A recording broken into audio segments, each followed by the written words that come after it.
Mr. Silent Channel. Please don't skip the ads, at paki-like naman, share at subscribe mo na rin. Kabanata 101, huwag itong sirain.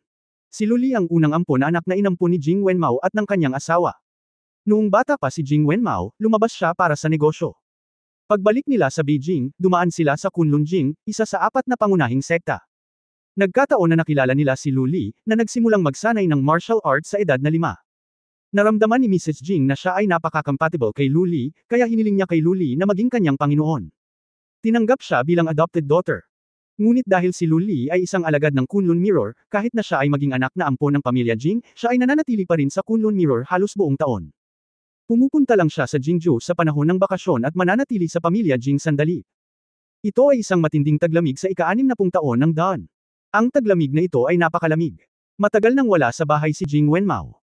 Tanging sina Ginang Jing, Jingzi, na mahigit 3 taong gulang, at 6 pang kapatid na babae ang nasa bahay. Si Sumuyo, na siyang pangatlong prinsipe noong panahong iyon, ay lumabas ng Jing Mansion matapos malasing. Nang makita niya si Mrs. Jing sa bahay na mag-isa, nag-isip siya ng masama at gusto niya itong asarin. Noong nag-aaway ang dalawa, sinalubong siya ni Luli, na pauwi na para bisitahin ang mga kamag-anak. Sa taong ito, si Luli ay 8 taong gulang. Siya ay sobrang talino at nagsasanay ng martial arts mula pa noong siya ay bata. Mayroon na siyang magagandang kasanayan noong siya ay 8 taong gulang. Nang makita niyang may nambubuli sa kanyang ninang, natural na hindi siya nakatiis at humakbang siya para pigilan sila.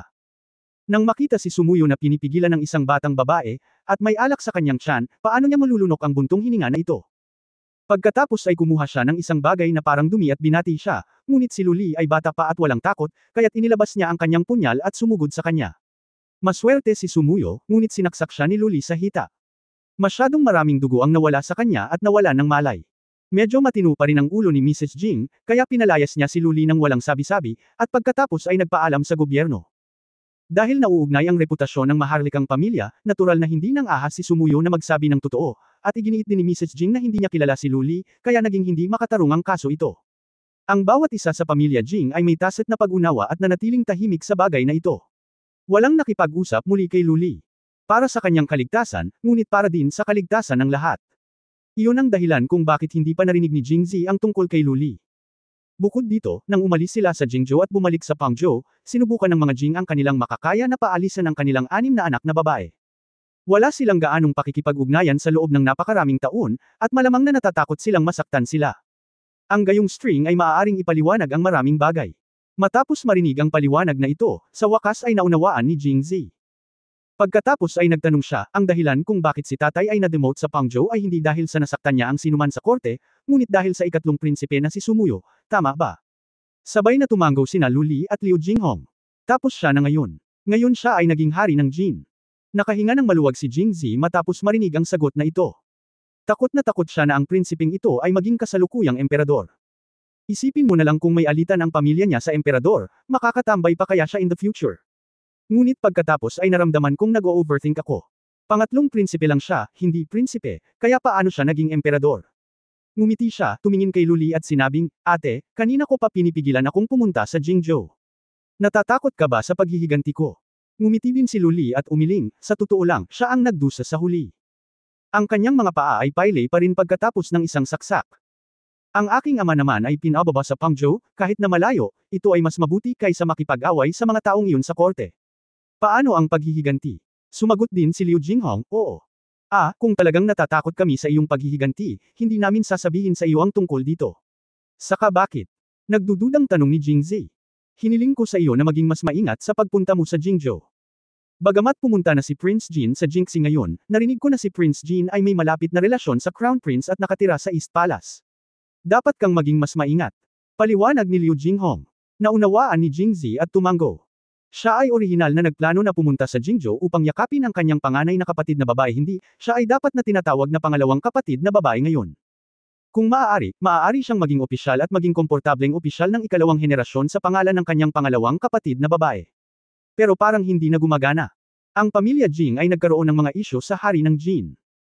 Ang hari ng Jin ay dapat na napakalinaw tungkol sa mga karanasan sa buhay ng kanyang 6 na kapatid na babae.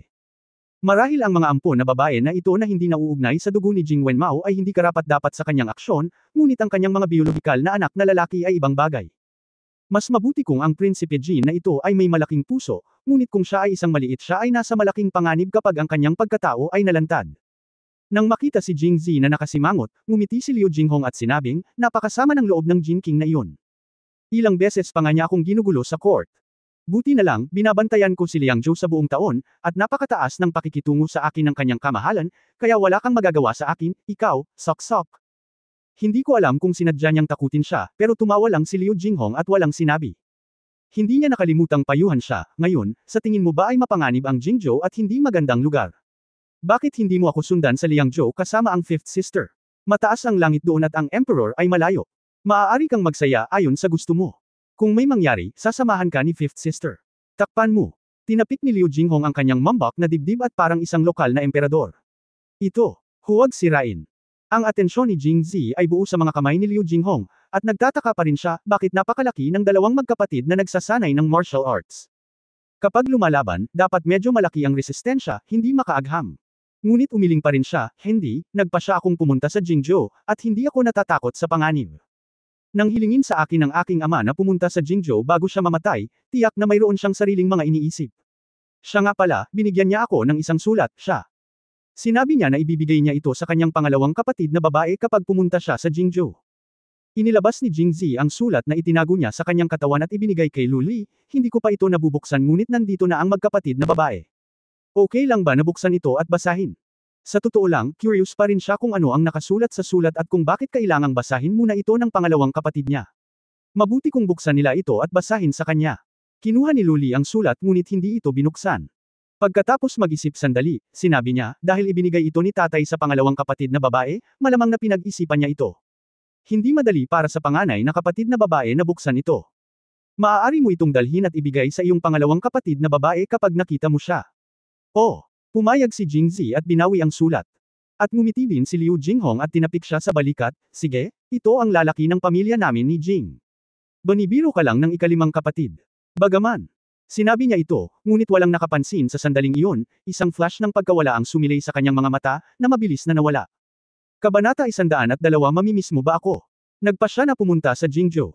Muli silang binigyan ni Lu Li at Liu Jinghong ng mga tagubilin. Hindi nakalimutan ni Lu Li na sabihin, dahil nakapagpasya na ako, aalis ako kasama ang iyong ikalimang kapatid na babae bukas. Halika. Agad namang umiling si Jing Zi at ikinaway ang kanyang mga kamay. Nang makita ito, itinaas ni Liu Jinghong ang kanyang mga kilay at itinaas ang kanyang mga labi, aba, ayoko lang nasundan ang iyong ikalimang kapatid na babae pabalik sa Liangzhou. Bakit hindi man lang kita may sakay? Ako. Paano ako mukhang isang invincible cavalry general? Mukha siyang makulit at seloso na maliit na babae. Medyo nabighani si Jing Zi, at natagalan siya bago mag-react. Ngumiti siya at sinabing, ano ang sinabi ni fifth sister? Huli na para mapalapit si Zier kay fifth sister, kaya paano niya ito naaayawan? Pagkatapos ay nasiyahan si Liu Jinghong, pinulupot ang kanyang mga labi at sinabing, kung gayon, bakit hindi mo ako hayaang ibigay ito? Kaya't sinabi ni Jing Zi kay Liu Jinghong ang dahilan na sinabi niya kay Sumuchen, ngunit inilantad ito kaagad ni Lu Li. Pwede mo namang hayaan ang taong grasa o ang lalaking malaki ang mukha na makitungo sa ganitong klaseng bagay. Bakit hindi ka na mismo pumunta doon? Oo. Agad na sumagot si Liu Jinghong, ang kamahalan ang dumating upang iligtas si Prinsesa Mo Chen sa pagkakataong ito. Utos, alam ng iyong kamahalan ang nangyari sa Yongzhou. Malapit nang dumating ang bagong mahistrado, at ang mga usapin sa Yongzhou ay natural na malulutas ng maayos. Hindi mo kailangang mag-alala tungkol dito. Nang makitang hindi niya kayang linlangan ang mga ito, nasabi lamang ni Jing Zi ang totoo, sa totoo lang, ayoko. Sumama tayo kay Prinsesa Mo Chen. Pagkatapos ay sinabi niya sa kanya ang kanyang mga alalahanin. Matapos marinig ito, tinapik siya ni Liu Jinghong at nakangiting sinabi, napakakapangyarihan ni Zier, at maaari siyang magkaroon ng napakaraming kwento sa kanyang kamahalan. Ngumiti lang ng mapait si Jing Zi, ikalimang kapatid na babae, mangyaring itigil ang panunukso kay Zier. Paano ko nalaman ang tungkol sa kanya noong panahong iyon? Prinsesa ba ito? Nag-isip sandali si Lu Li, pagkatapos ay kumaway, kailangan mong bumalik kasama ang iyong ikalimang kapatid na babae. Lumalabas na ang ideya ni Lu Li ay dahil mayroon siyang ganoong kalapit na relasyon kay Sumuchen, bakit hindi mo ito samantalahin? Kung makalapit siya kay Prinsesa Angguo, hindi siya magiging pasibo kung makilala niya ang prinsipe ng Jin sa Jingzhou. Ang ideyang ito ay sinuportahan din ni Liu Jinghong. Gaano man siya lumaban, hindi nito mababago ang katotohanan na babalik siya sa Jingzhou kasama sina Liu Jinghong at Sumuchen bukas. Napangiti lang ng mapait si Jing Zi. Sumunod, marami silang napag-usapan, karamihan ay sinabi ni Jing Zi sa kanila ang nangyari sa Pangzhou sa kanyang memorya. Bagaman lahat sila ay pang-araw-araw na walang kabuluhang bagay, nakikinig pa rin sila ng may interes. Sa wakas, inilabas ni Jingzi ang 500 tail ng pilak na papeles na mayroon siya at ibinigay kay Luli, ngunit tumanggi si Luli na kunin ang mga ito at hiniling na dalhin niya ang mga ito. Sinabi niya na ang pagpunta sa Jingzhou ay hindi kasing mahal ng sa Yongzhou, at ano pa ang magagawa niya. Lahat ay nangangailangan ng pera. Dahil ang kabuuang halaga ng perang papel na ibinigay kay Luli ay lumampas sa 2,000 tail, na sapat na para sa mga tao sa bundok na gumugol ng mahabang panahon, si Jingzi ay hindi tumanggi at nakolekta ang mga perang papel. Ilang taon nang hindi nagkita ang magkapatid. Narinig na lang nilang nag-uusap si Jingzi. Marami pa silang gustong sabihin. Lumabas si Jingzi sa silid ni Luli, nag-iwan ng ilang pribadong espasyo para sa kanilang dalawa. Halos tanghali na, at binalak ni Jingzi na pumunta sa kwarto ni Su Mochen para tingnan. Pagkatapos ng lahat, ngayon lang siya tumanggi ng walang awa, at kailangan niyang umalis muli kasama siya sa isang kisap mata. Bagamat nag-aatubili siya, dapat siyang magbigay ng magandang paliwanag. Walang laman ang kwarto niya. Matapos tawagan si Hanhan para magtanong, nalaman niyang bumalik si Su Mochen kasama si Guiji at hiniling si Fatibol na sabay na bumaba ng bundok. Halos 2 oras na ang nakalipas. Nang siya ay nagtataka, nakita niya si Su Mochen na nagmamadaling bumalik kasama ang 2 pang tao. Bago siya makapagsalita, tuwang-tuwang sinabi niya, dinala ko si Guiji sa lungsod. Dumating na ang imperial na utos ni Itay. Sa Yongzhou City, ang bagong mahistrado ay papunta na. Bago siya manungkulan, ang mahistrado ng Yongzhou ay kinatawan ni Chen Guaozhong. Pumunta ako upang makilala ang aking sarili, at ipinangako sa akin ni Chen Dayuanway na si Qingliang na si Slow Yexia at si Chuhang ang tanging paraan ng paggawa ng Ice Yexia at Chuhang. Huwag ka nang mag-alala. Pagkaraan ng ilang sandali, ngumiti siya at sinabing, siya nga pala, ang pulis na pumunta para mangolekta ng buwis ay nakulong din. Kapag ang bagong mahistrado ay maupo, siya ay mahahatulan kasama ni Lintong at iba pa. Sumingit din si Pang Qiu sa tabi niya, batang pinuno ng nayon, hindi mo alam kung gaano kamiserable ang pulis na iyon. Nabalitaan kong nahuli sila ni Lintong na nangangalo niya at kinastrat siya napakalungkot. Siya ay naging isang walang kwentang tao sa kalahati ng kanyang buhay. At ang kanyang kamahalan ay partikular ding humiling kay Mr. Chen na ikulong siya kasama ni Lintong. Ang isa ay ang pagkapuot sa pag-agaw sa kanyang asawa, at ang isa ay ang pagkapuot sa pagkakastrat. Nakakulong silang dalawa, sa takot na ma-convict. Dati, magbubugbog sila hanggang mamatay, kaya kung walang awa ka, dapat maging malupit ka bilang isang babae. Sinulyapan niya si Su Mochen at sinalubong ang mga mata nito. Namula si Su Mochen at sinabing, sino ang nagtanong sa kanya na gumawa ng napakaraming masamang bagay noong una. Ngumiti si Jingzi at sinabing, tama ang ginawa ng kamahalan. Kung ikaw sa akin, gagawin ko rin iyon. Aayusin nila ng ganito. Ginagawa nila ang kanilang sarili at hindi mabubuhay. Matapos marinig ito, nasiyahan si Su Mochen, at sa parehong oras ay hindi niya nakalimutang paalalahanan, tingnan mo, lahat ng bagay sa lungsod ay nalutas na, kaya hindi mo na kailangang manatili pa ng ilang araw. Maaari ka bang sumama sa amin bukas? Okay. Sumang-ayon kaagad si Jingzi. Ito ay isang bagay na hindi pinangarap ni Su Mochen. Naplano na niya kung paano muling haharapin ang pagtanggi ni Jingzi, ngunit bakit niya inaasahan na papayag ito ng ganoon kasimple? Pansamantala niyang tinanong, mabilis kang pumayag. Naantig ako sa katapatan ng kanyang kataas-taasan. Nang makita siyang tulala, nagtanong siya, bakit, ayaw ng kamahalan na tumanggi ako, hindi ba? Hindi ba imposible iyon? Huwag. Ikan-away ni Su Mochen ang kanyang mga kamay pagkatapos mag-react. Sumunod, nag-usap muli ang dalawa, at medyo harmonious ang atmosphere. Bihira na naman siyang awayin ni Su Mochen. Marahil alam niya na ang mga pagkakataong tulad nito para sa kanilang dalawa na mapag-isa at mag-chat ng walang prinsipyo ay nagiging bihira na. Pagbalik niya sa Jingzhou, siya ang magiging prinsesa Angwo. Malamang na mahirap para sa kanya na umalis sa palasyo, huwag na lang makita si Jingzi. Sa pag-iisip nito, biglang bumagsak ang mood ni Su Mochen. Kung, nag-grounded ako ng aking ama pagkatapos kong bumalik at hindi ako makaalis sa palasyo, mamimiss mo ba ako, aalis sa palasyo? Sa huli, hindi siya naglakas loob na sabihin ang mga tahasang salitang gaya ng, mamimiss mo ba ako, ng mag-isa. Dalawang salita na may ganap na magkakaibang kahulugan. Natahimik sandali si Jingzi, nag-iisip kung paano sisegot nang hindi sumasakit ang mukha at kasabay nito ay hindi madaling pumayag. Ngunit mas mabilis na kumilos si Su Mochen. Nang makita niya ang kanyang pag-aalinlangan, tumalikod siya at umalis. Para sa isang maselang babae. Ang pag-aatubili ay pagtanggi. Kabanata 103 Tacit Understanding. Sa pagtingin sa mapagpasyang likod ni Su Mochen, si Jingzi ay medyo nalilito. Nang matauhan siya, dumura siya sa lupa. Wala pa akong sinasabi, ano ba ang ikinagagalit mo? Hay, ang gulo ng mga babae. Umiling siya at naglakad pabalik. Hindi siya nakatulog ng maayos kagabi at maaga siyang nagising ngayon. Nagpasya siyang bumalik at matulog. Habang nasa daan, nakasalubong niya si Dalian na naglalakad palabas kasama ang ilang tao, kaya tinanong niya, Dalian, ano ang gagawin mo? Bumalik ka sa batang punong nayon at bumaba sa bundok para bumili ng alak at tupa. Napagdesisyonan ni Luli na magpaalam kay Jingzi. Sa gabi, nagdaos kami ng isa pang piging na inihaw na tupa sa bundok at hiniling kay Dahlia na ibaba ang mga tao para bumili ng mga bagay. Pupunta rin ako, pupunta rin ako. Tuwang-tuwa si Fatball nang makita niya ito. Tumingin si Jingzi sa kanya, madilim na ang araw, sarado pa rin ang Chunshui Tower at Suiming Tower. Bakit ka bababa doon? Pagkasabi niya nito ay namula agad ang mukha ni Fatball. Pagkaraan ng mahabang panahon, sinabi niya, bata na pinuno ng nayon, bakit mo ako na-miss?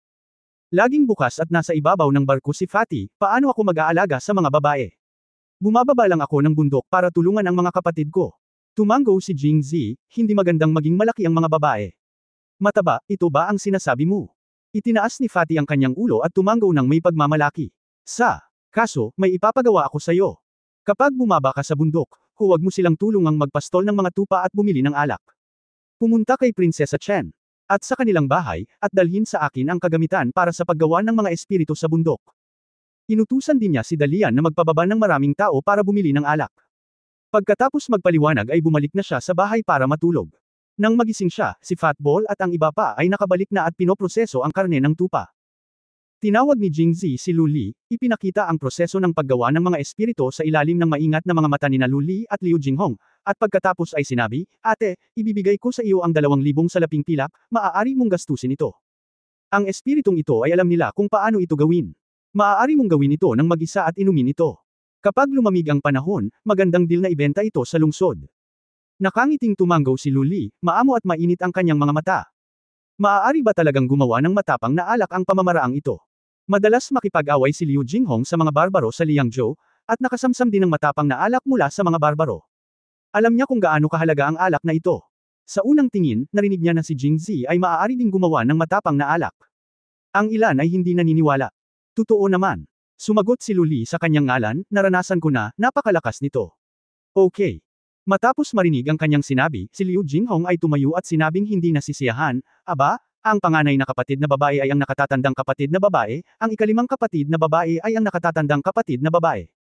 Hindi ba't aking kapatid na babae? May napakagandang bagay at gusto mo lamang isipin ang iyong panganay na kapatid na babae. Napakapartido. Hindi nakaimik si Jingzi. Anong klaseng selos ito? Lumapit siya at inakbayan si Liu Jinghong at nakangiting sinabi, ikalimang kapatid na babae, huwag kang magalit. Napakasimple ng pamamaraang ito.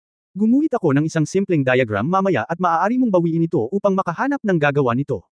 Matapos marinig ito, tumaas ang mga labi ni Liu Jinghong. Tapos nasiyahan ako. Pagkatapos ay sinabi ni Jingzi, ate, narinig ko lang mula kay Prinsesa Mochen na nag-iwan siya ng mensahe sa susunod na mahistrado ng Yongzhou. Hindi niya tayo ipapahiya sa Mangshan sa hinaharap. Hindi na kailangan pang magtakpan ng mga kapatid sa bundok kapag pumasok sila sa lungsod. Su Mochen bilang prinsesa ng Angwo, kaya niya talaga ito. Walang kakapusan sa pera sa kabundukan, at walang kakapusan sa mga paraan para kumita ng pera, kaya hindi na kailangang mag-alala ang panganay na kapatid na babae tungkol sa kanila. Nang makitang tumatango si Luli, hinampos ni Jingzi habang mainit ang plansya, kaya panganay na kapatid, sumama ka sa akin sa Jingzhou. In fact, the last time we went up the mountain, yun ang sabi niya. Gaano man kalakas si Luli, pagkatapos ng lahat, siya ay isang batang babae pa rin sa kanyang unang bahagi ng 20s. Hindi lamang siya nanatili sa kabundukan nitong mga taon, ngunit kailangan din niyang panatilihin ang buhay ng lahat. Para sa kanya, matagal nang nawala ang orihinal na kulay ng buhay. Kaya gusto ni Jingzi na ilabas siya para tingnan. Nang makita ni Jingzi ang kanyang pag-aalinlangan, muling sinabi ni Jingzi, isipin mo na lang bilang pagpoprotekta sa akin. First time kong pumunta sa Jingzhou. Kung makakasama ako ng panganay na kapatid, mas gaan ang pakiramdam ko. Medyo naantig si Luli, ngunit hindi niya alam kung ano ang naisip niya. Sa wakas ay umiling siya. Gusto siyang hikayatin muli ni Jingzi, ngunit pinigilan siya ni Liu Jinghong. Ang panganay na kapatid lang ang iniimbitahan ko na sumama sa iyo sa Jingzhou, bakit hindi mo ako imbitahan? Okay, eto na naman. May public official position na si fifth sister. Kahit imbitahan kita, hindi ka pupunta. Kung hindi mo ako inimbitahan, paano mo malalaman na hindi ako pupunta? Okay, ikalimang kapatid na babae, paano kung samahan mo ako sa Jingzhou? Hindi ako pupunta. Masayang lumingon si Liu Jinghong, may mga gagawin pa ako sa Liangzhou. At saka, kung hindi ka sincere, hindi ako pupunta. Ang kapatid na ito ay hindi lamang nagseselos, kundi pati na rin ang inggit. Sadyang naghahanap ng gulo. Si Jingzi ay lumabas sa ilalim ng pagkukunwari na mag-ihaw ng mga skewer. Naririnig niya ang halakhak ng dalawang babae na nagmumula sa silid, na nakakapukaw. Ang mga tao ay emosyonal na nilalang. Matapos mamuhay kasama ang isang aso sa loob ng kalahating buwan, mag-aatubili siyang bumitaw kapag umalis siya, hindi banggitin na si Jingzi ay hindi isang aso. Nang mabalitaan nilang aalis siya bukas ng madaling araw, ang mga magaspang na lalaki sa Mang Mountain ay nag-atubili ding umalis. Hindi nila alam kung paano ipahayag ang kanilang poem, kaya kailangan nilang paghaluin ang kanilang mga salita sa alak at i-toast siya ng isang baso sa isang pagkakataon. Tumanggi si Jingzi na tanggapin ang sinumang dumating, at hindi nagtagal ay nawala ng malay. Hindi ko alam kung sino ang tumulong sa akin sa loob ng bahay. Nang imulat ko ang aking mga mata kinabukasan, nalaman kong nakasuot lang ako ng malaswang pantalon at nakatikip. Lasing na sex. Agad na lumabas ang apat na salitang ito. Gising ka na ba? Sa oras na ito, itinulak ni Liu Jinghong ang pinto gamit ang isang mangkok ng lugaw. Sa oras na ito, si Jingzi ay nakaupo sa kama na nakahubad ang itaas na katawan. Nang makita niya si Liu Jinghong, mabilis niyang tinakpan ang sarili ng kubrekama. Nang makita ito ni Liu Jinghong, bahagyang namula ang kanyang mga pisngi at pinulupot niya ang kanyang mga labi at sinabing, naghubad ako ng damit mo kahapon. Bakit ka nahihiya? Pinaliguan ba kita noong bata ka pa? Sinabi ni Jingzi na may itim na linya sa kanyang mukha, alam mo rin iyon noong bata ka pa. Dahil pamilyar sa isa't isa, naunang umatras si Liu Jinghong. Pagkatapos magbihis ni Jingzi, pumasok ulit siya at hinikayat siyang kumain. Noon lang napansin ni Jingzi na nagpalit si Liu Jinghong sa kanyang armor ngayon, ngunit hindi siya nakasuot ng pambabae. Sa halip, nakasuot siya ng medyo pamilyar na itim na damit. Kung titingnan sa estilo, kamukha ito ni Luli. Siya ay may katulad na figure kay Luli, at ang kanyang mga damit ay akmang-akma sa kanya. Naghihintay na sina Sumochen at Guiji sa labas. Nang mabalitaan nilang babalik na sila sa Jingzhou, si Guiji ang pinakamasayang tao, na halos nakangisi sa likod ng kanyang ulo. Ang kakaiba ay si Hanhan ay may dalang pasanin at tulala siyang nakatayo sa labas. Nang makita ang kanyang mga pagdududa, lumapit si Luli at sinabing, Jingzhou, hindi ka makakasama ng panganay na kapatid na babae. Napakahusay ni Dahan, at dapat ay mayroon siyang lihim na pag-unawa sa iyo sa panahong ito, kaya hayaan mo siyang sumama sa iyo. Hanggal, lihim na kasunduan. Hindi napigilan ni Jingzi na mapangiti nang makita niya ang inosenteng mukha na lumingon sa kanya at ngumiti ng inosente. Sa araw na ito, maaraw ang panahon at umiihip ang simoy ng hangin. Lahat ng tao sa Mangshan ay nagtipon sa paligid ni Jingzi, ang siksik ng kanilang mga boses. Lalo na si Fat Ball, nang marinig niyang isasama ni Jingzi si Hanhan, nakaramdam siya ng sobrang inggit. Maraming beses siyang nagpahiwatig kay Jingzi kung maaari niya itong isama, at bilang kapalit, maaari niyang pakasalan ang kanyang babae sa kanya. Direktang sinabihan siya ni Jingzi na magwala.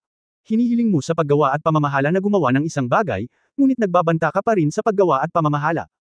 Bumili ako ng malaking gintong relo noong nakaraang taon.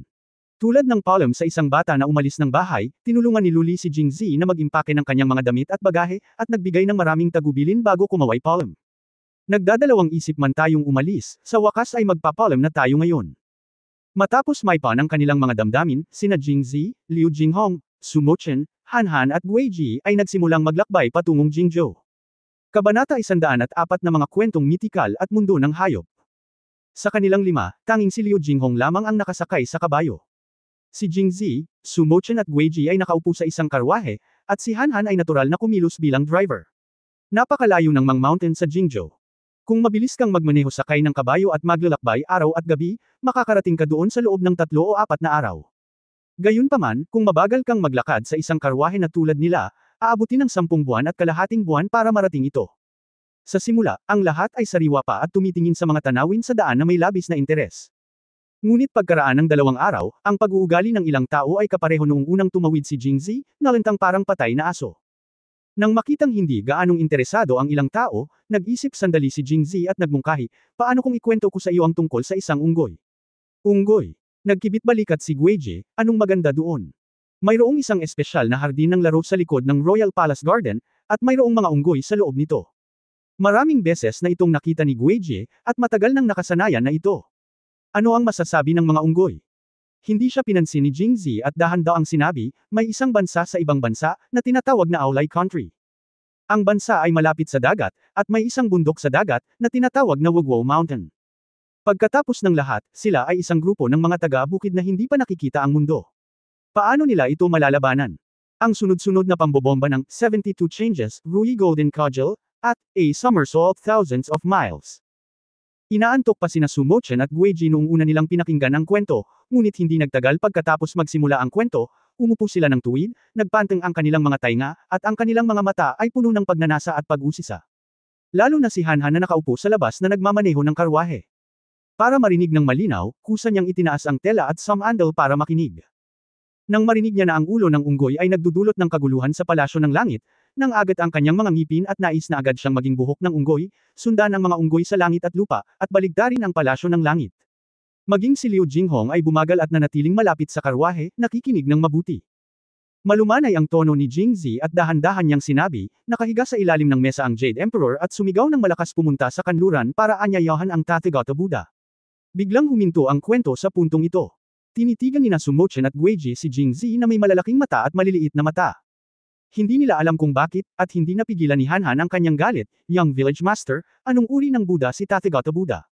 Ano ang gusto mong gawin niya? Napakalakas ba niya? Posible ba iyon? Paano niya matatalo pa ang Monkey King? Anong kalokohan ang sinasabi mo? Nang papagalitan na sana siya ni Jingzi, bumukas ang kurtina sa bintana ng sasakyan. Inihilig ni Liu Jinghong ang kanyang mukha at nag-aalalang sinabi, oo, ano ang hinihiling mong gawin ni Tathagata? Ano ang sumunod na nangyari? Nang makita na ang mood ng mga manunood ay napaka-urgent at direktang, alam ni Jingzi na nasira niya ang kabanata ng tama at nakatanggap ng magandang feedback. Sa kanyang nakaraang buhay, siya ay nagbasa ng napakaraming mga nobela, at madalas na pinahihirapan hanggang sa mamatay sa pamamagitan ng mga fragment ng mga kabanata na isinulat ng may akda ng aso. Hindi niya makuha ang address sa pagpapadala ng razor blade, at sa bawat pagkakataon ay napanaginipan lamang niya ang tungkol sa paghuli sa may akda ng aso at ikulong siya sa isang maliit na madilim na silid. Hindi ito ipapalabas hanggat hindi nasusulat ang wakas.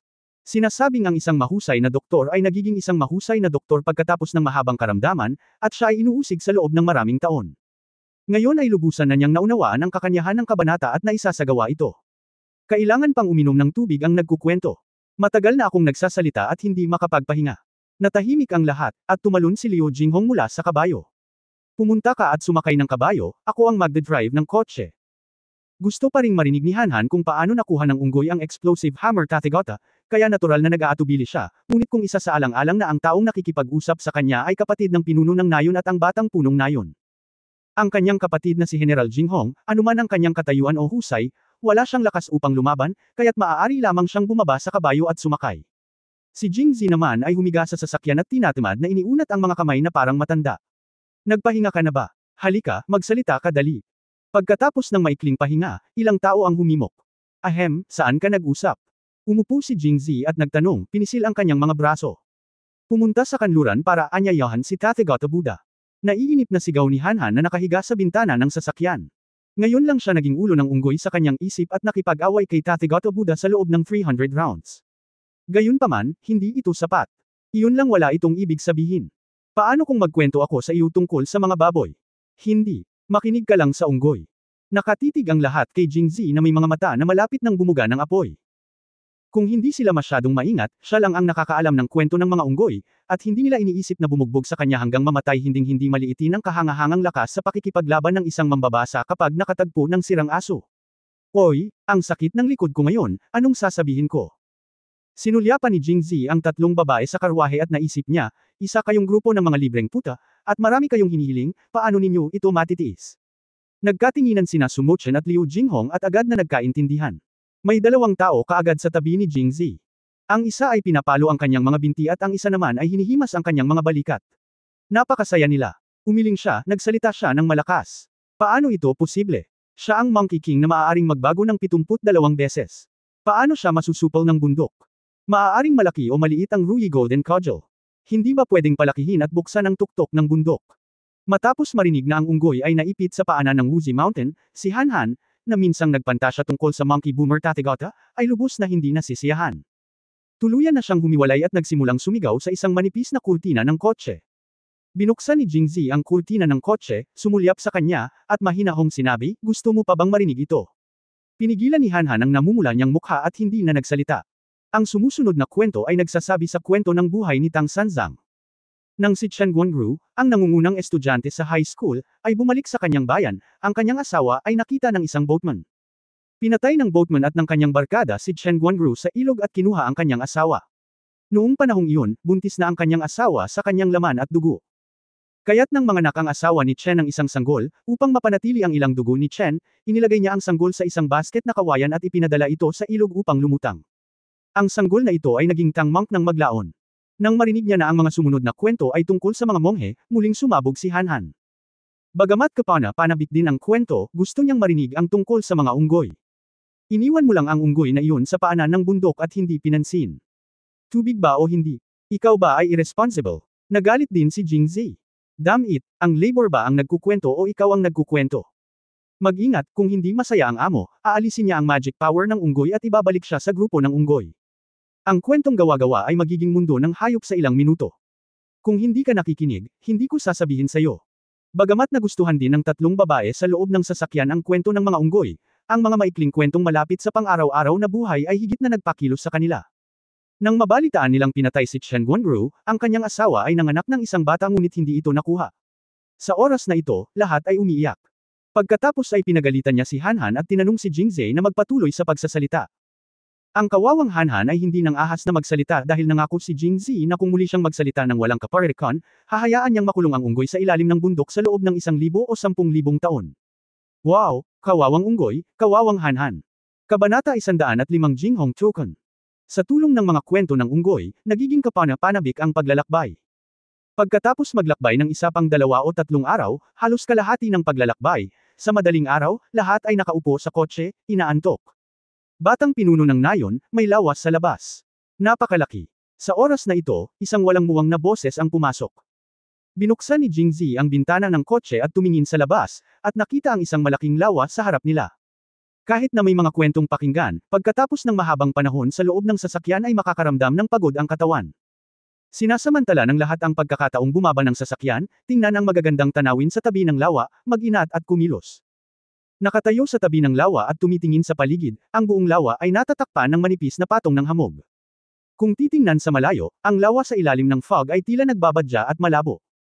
Paminsan-minsan, may ilang egret na dumadaan sa lawa, na umaaligid sa mababang lawa, tila naghahanap ng makakain, ngunit tila naglalaro, lumilipad sa ambon, nakakaibang kat-anji tangi. Napakaganda. Dumating si Liu Jinghong sa lawa at sumigaw ng taos-puso. Hindi ba nakita ni Fifth Sister ang lawa na ito nang pumunta siya rito? Lumapit sa kanya si Jingzi at nagtanong. Sumulyap si Liu Jinghong sa kanya, itinikom ang kanyang mga labi at walang sinabi. Talagang napadaan siya sa malaking lawa na ito. Sa pagkakataong iyon, nasulyapan lang niya ito at walang problema sa kanyang puso. Pero ngayon, nagbago na ang mga tao sa paligid niya, at natural na iba ang mood niya. Zir, mamasyal tayo kasama si ate. Tahimik na sinabi ni Liu Jinghong, marahil ay alam niyang malapit na niyang makipagkita sa mga personal na gwardya ng emperador at wala nang maraming araw para manatili kay Jingzi. Okay. Sumagot si Jingzi at sinundan si Liu Jinghong, naglalakad pasulong kasama ang pilapil. Noong una ay gustong sumunod ni Sumochen, ngunit sa sandaling humakbang siya, tila may iniisip siya, kinagat ang kanyang labi, at tumigil. Nakatitig sa dalawang figure na unti-unting lumalayo, nawala siya sa pag-iisip. Ang daan sa unahan ay unti-unting lumiit. Sa husay ni Liu Jinghong, hindi na kailangang mag-alala, ngunit si Jingzi ay hindi pa rin namamalayan na lumapit upang tulungan siya. Lumingon sa kanya si Liu Jinghong, ngumisi, at pagkatapos ay umupo sa lugar habang ang kanyang mga paa ay nasa labas ng pilapil. Pagkatapos ay kumaway siya kay Jingzi, sinenyasan itong maupo din. Hinawakan ni Jingzi ang kanyang kamay at umupo, magkabalikat kasama si Liu Jinghong. Tulad niya, sinipa niya ang kanyang mga binti sa hangin at nasisiyahang tumingin sa kumikinang na lawa. Pagkatapos ng sobrang tagal na pananatili sa karwahe, at bigla na lang inilalayo ang aking mga mata, bigla kong naramdaman na mas lumuwag ang buong katawan ko. Pagkaraan ng ilang sandali, hindi namamalayang ipinatong ni Liu Jinghong ang kanyang ulo sa balikat ni Jingzi, tulad ng paghiga ni Jingzi sa kanya noong bata pa siya, na mukhang isang magandang babae na nag-e-enjoy sa lawa. Biglang, ilang egret ang biglang lumipad mula sa mga tambo sa lawa na kumikislap ang kanilang mga pakpak, at pumailan lang sa langit. Tumangala si Liu Jinghong at sinabi sa mahinang boses, na humahanga, napakahusay nila. Lumingon si Jingzi at nakitang puno ng paghanga ang kanyang mga mata, at pagkatapos ay inisip ang kanyang pagkakakilanlan. May ilang simpatiya sa dapat kong gawin araw-araw. Nagkaroon ng tuloy-tuloy na mga digmaan sa Liangzhou, at hindi lamang niya kailangang magtrabaho ng husto para dito, ngunit pinangunahan din niya ang mga tropa na lumaban ng personal. Mayroong hindi mabilang na malaki at maliit na labanan sa isang taon, na nakakapagod at mapanganib. Ikalimang kapatid, bakit gusto mong sumali sa hukbo? Itinagilad ni Liu Jinghong ang kanyang ulo para tingnan siya at nakangiting sinabi, gusto ko ring maging isang civil servant. Ngunit pagkatapos ay ibinuko niya ang kanyang mga kamay at walang magawa, ngunit bukod sa pakikipaglaban, gusto ko ring gumawa ng iba pang mga bagay. Hindi, maaari lamang akong maglingkod bilang isang sundalo. Ang akala ko noong una ay hanggat ang aking opisyal na posisyon ay mas malaki, mas malapit ako sa aking ama at ina at Zier, at hindi ko kailangang mag-alala tungkol sa pagganti ng iba. Hay, hindi ko inaasahan. Siguro dahil sa iniisip ko.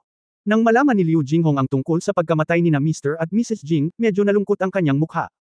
Ikalimang kapatid, kahit wala na ang aking mga magulang, nandito ako. Bakit hindi ka magbitiw bilang general? Nakakapagod at mapanganib. Gawin mo ang lahat ng gusto mong gawin. Taos-pusong payo ni Jingzi.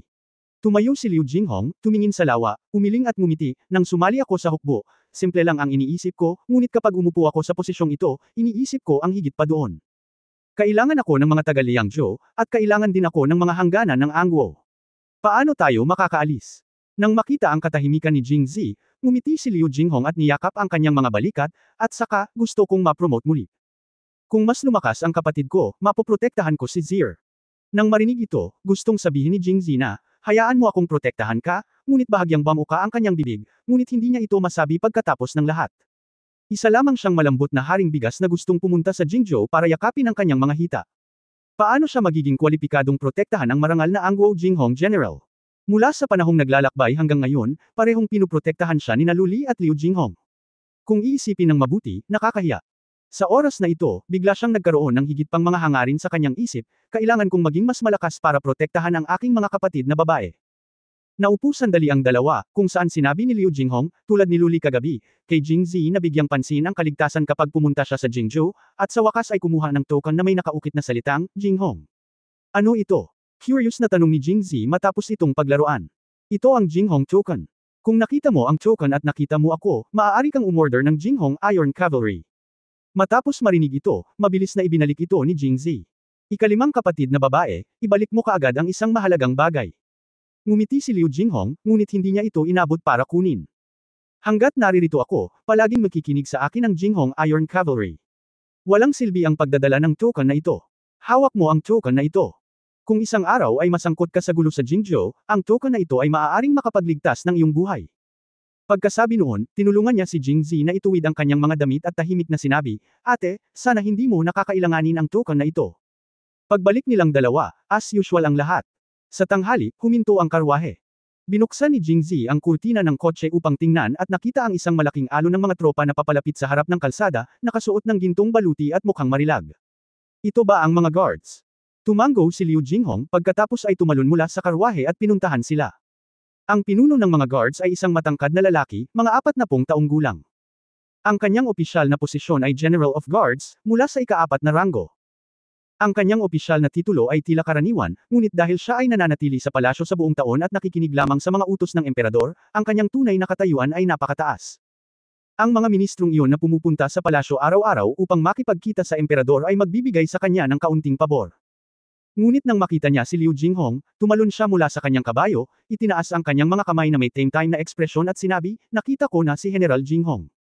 Marahil ito ay nagmula sa kanyang pagkamangha sa malakas. Tumango si Liu Jinghong, wala na ang maluwag at malumanay na ekspresyon ng kanyang mukha kapag nakikipag-chat kay Jingzi, at naging seryoso at kalmado. General Soy, hindi na kailangang maging magalang. Sinabi ni Liu Jinghong, pahihirapan kita na ihatid ang kanyang kamahalan pabalik sa palasyo. Hindi naging mapayapa ang hangganan kamakailan. Kailangan kong magmadaling bumalik sa Liangzhou ngayon. General Jinghong, hindi mo kailangang maging magalang. Ito ay kung ano ito. Ito ay usapin ng mga opisyal na tungkulin. Ngunit pinrotektahan ni General Jinghong ang hangganan ng Angguo at iniligtas ang mga tao mula sa paghihirap ng digmaan, na talagang kahanga-hanga. Tumango si Liu Jinghong at bamulong kina Sumo Chen at Jingzi, then ride away. Nang makita ang kanyang makulat na likod na nawawala sa sikat ng araw na sumalubong sa abot tanaw, nadama ni Jingzi na higit na nawala kaysa dati. Kabanata 106 na OK, Hanhan. Ang layunin ng paglalakbay ng mga guards ay ibalik si Prinsesa Mo Chen sa palasyo, kaya may malaking karwahe din na pininturahan ng gintong kulay sa gitna ng koponan. Sa sandaling umalis si Liu Jinghong, hiniling ni Sui Shouyuan kay Sumo Chen na lumipat sa isang karwahe. Kung ikukumpara kasi sa karwahe na dinala niya, parang masyadong mababa ang orihinal na sinakyan nila. Si Sumo Chen ay hindi nagpakita ng anumang pagpapanggap, at sumakay sa kotse sa tulong ni Guiji. Isasara na sana ni Sui Shouyuan ang kurtina, ngunit kumaway si Sumo Chen sa labas sa pintuan ng karwahe, ano ang tinitingnan mo? Halika. Bumalik ang tingin ni Sui Shouyuan kay Jing. Tumingin si Zi at medyo napahiya, kamahalan, ito, hindi ba maganda? Kung nakita ng mga tagalabas na ang marangal na Prinsesa Angguo ay nakasakay sa isang sasakyan kasama ang isang lalaki, ano ang mangyayari kung kumalat ang balita? Iniwan nila siyang mag-isa noon, ngunit ngayong ini-escort niya sila pabalik sa Beijing, natural na kailangan nilang maging mas maingat. May mas maluwag at komportableng karwahe na masasakyan, lalo na ang maharlikang karwahe. Siyempre gusto ni Jingzi na subukan ito. Ngunit nang marinig niya ang mga salita ni Sui Shoyuren, sadyang ipinakita niya ang ekspresyon ng gustong tumanggi ngunit tinanggap sila, at iwinagayway ang kanyang mga kamay, dahil sinabi ito ng general, kalimutan na natin ito. Okay lang, nakikinig siya sa akin. Dahil doon, tinitigan ng masama ni Sumo Chen si Sui Shoyuren at malamig na sinabi, General Sui, gusto mo bang pigilan ako sa paghiling sa kaibigan ko na sumakay sa kotse para makipag-chat? Your Highness, I don't dare. It's just, ano lang, pa rin. Gusto mo bang turuan mo ako kung paano gumawa ng mga bagay? Hindi nakaimik si Sui Shoyuren. Wala talaga siyang lakas ng loob na turuan ang prinsesa kung paano gawin ang mga bagay-bagay. Bilang nag-iisa at bunsong anak na babae ni Emperor Angguo, si Prinsesa Mo Chen ay minahal ng libu-libong tao. Maraming beses, kahit ang kanyang kamahalan ay makikinig sa kanya. Kung hindi, hindi magkakaroon ng ganitong insidente ng paglalakbay palabas ng palasyo patungo sa lungsod. Habang siya ay tulala, muling kumaway si Sumo Chen kay Jingzi, anong tinitingin-tingin mo? Bilasan mo at sumakay ka sa kotse. Oh!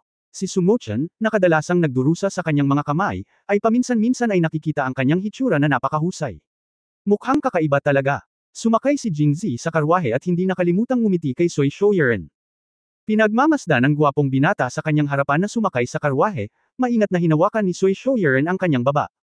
Hindi nakalimutan ni Sumo Chen na sabihin kay Hanhan, Hanhan, hindi mo ba gustong marinig ang kwento ng unggoy? Halika at saluhin ang karwahe na ito. Hindi masyadong nag-isip si Hanhan. Gusto niya talagang marinig ang kwento ng Liuxia River. Anong klaseng halimaw ang meron? Nagmamadali siyang pumasok sa sasakyan. Sui Shoyuren. Nang makita ang isa pang lalaking sumakay sa karwahe sa harap niya, unti-unting nataranta si Sui Shoyuren. Siya ay nagmamaneho lamang ng karwahe, ngunit sa kabutihang palad.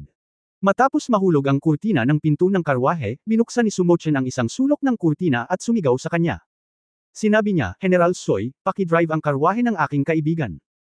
Si Sui Shoyuren ay malapit nang umiyak ngunit walang luha, pagkatapos ng lahat, ako ay isang personal na general ng bantay, ngunit ngayon ako ay nabawasan sa pagmamaneho ng karwahe. Ayaw ko ba ng karangalan? Ang maharlikang karwahe ay tunay na kahanga-hanga. Hindi banggitin ng Kat-Anji tanging palamuti at eleganteng display, mayroon ding iba't ibang prutas at melon na nakadisplay sa kotse. Habang kumakain, binanggit ni Jingzi kung paano nakipaglaban si Zuboji laban sa Liuxia River at kung paano naliwanagan ni Tang Sanzang si Xiao Wujing. Matapos marinig ito ni Sumo Chen, taos-puso siyang bamantong hininga, si Tang Sanzang ay talagang isang kilalang monghe. Pinangalanan niya ang kanyang tatlong disipulo na Wukong, Waneng, at Wujing, na may malalim na kahulugan. Hindi nasiyahan si Jingzi, ito lang ang sinabi ko, hindi. Dapat ba akong purihin? Pagkatapos ay pinunasan niya ang kanyang mga labi at sinabing, ano ang punto? Hindi ba't ang pangalan ng lahat ay may kahulugan? Halimbawa, ipinanganak ako sa Jingzhi, kaya tinawag akong Jingzhi. Si Hanhan ay bobo at walang muwang, kaya tinawag akong Hanhan. Pagkaraan ng ilang sandali, ang karwahe na The Hanhan sa labas ay nagsabi sa mahinang boses, ang pangalan ko ay Hanhan, hindi Hanhan. Okay, Hanhan. Young Village Master, bakit hindi mo ako tawaging dahan na parang Village Master? Okay, Hanhan. Kalimutan mo na, tawagin mo na lang akong Lau tulad ni Fatty at ng iba pa. Okay, Hanhan. Sa pagtingin sa namumula na mukha ni Hanhan, hindi maiwasan ni Sumo Chen na ma-curious. Sabi niya, pero walang ibig sabihin ang pangalan ko. Habang sinasabi niya ito, kinusot niya ang malaki at malambing niyang mga mata, na ikinaawan ng mga tao sa kanya. Hindi. Dapat meron, di ba? Nag-isip ng mabuti si Jingzi, ngumisi, at nakangiting sinabi, bagaman ito ay nabahiran ng alikabok, makakakita ka pa rin ng makapal na marka ng tinta, tinatawag itong ink dust. Bagaman ito ay nabahiran ng alikabok, makikita mo pa rin ang mga marka ng tinta. Pagkatapos sabihin ito, nagliwanag ang mga mata ni Sumo Chen, ngunit bakit hindi ko narinig ang tulang ito? Siyempre hindi mo pa narinig. Pilyong ngumiti si Jingzi, dahil plagiarized ko ito. Ba, sinulat ko ito. Talagang napakalakas ni Young Master Jing. Gumawa talaga siya ng tula para pasayahin ang kanyang kamahalan. Si Guiji, na matagal nang hindi nagsasalita, ay biglang nagulat, at ang mukha ni Sumo Chen ay agad na naging kasing pula ng mansanas. Ngunit pagkatapos ay mahigpit niyang sinabi, Jingzi, bagamat maganda ang kwento ng unggoy na ito, hindi mo ito dapat sabihin sa iba kapag pumasok ka sa Jingzhou. Palaging nararamdaman ni Sumo Chen na tila hindi nararapat ang pagtawag sa kanya ng Mr. Jing. Ngunit nahihiya siyang tawagin itong, Zir, tulad ni Luli at Liu Jinghong, kaya nasiyahan siyang tawagin ito sa kanyang unang pangalan. Bakit? Malamang may nahulaan siya, pero nagtanong pa rin siya. Si Sun Wukong ay nangangahas na gumawa ng kaguluhan sa palasyo ng langit ng mag-isa.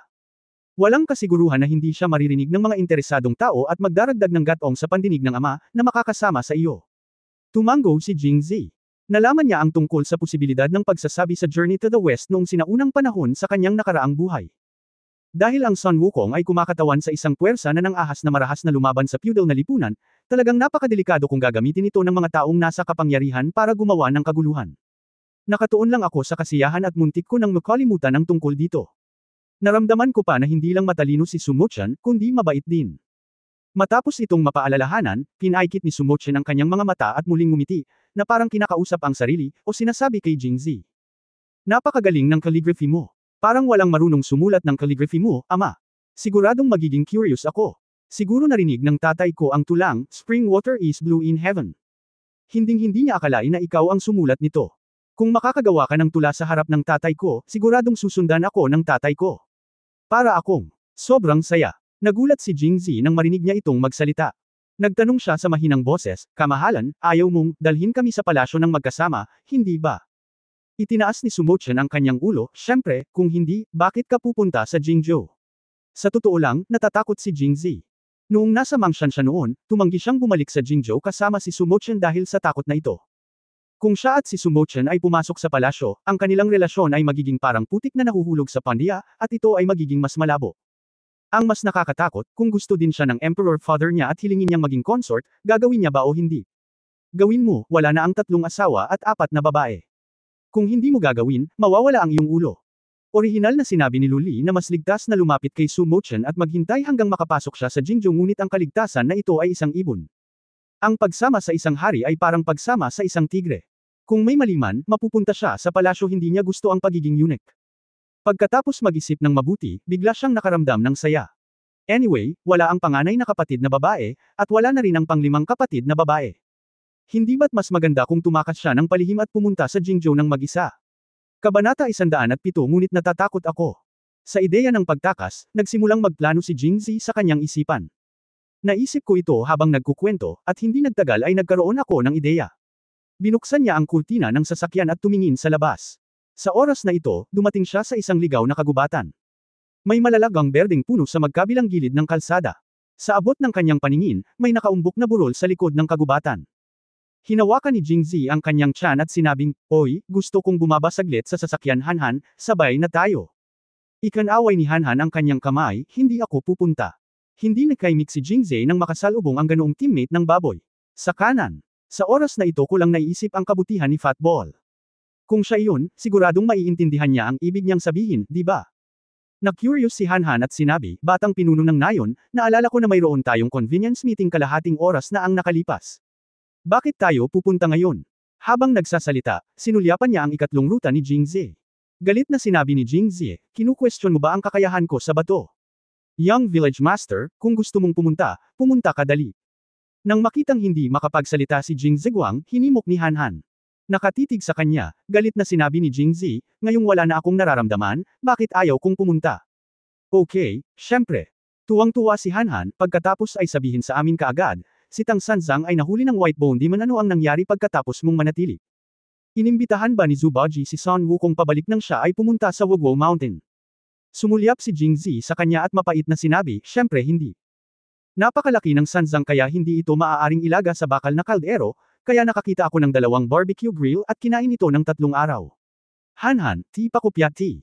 Gueje, su. Mochan, sa lungguhit. Pagkaraan ng mahabang panahon, nagtanong si Han-Han, batang pinuno ng nayon, ito, hindi ba ito tama? Anong mali? Si Jingzi ay sumulyap sa kanya ng may pagmamalaki, iniisip na pagtatawanan kanya.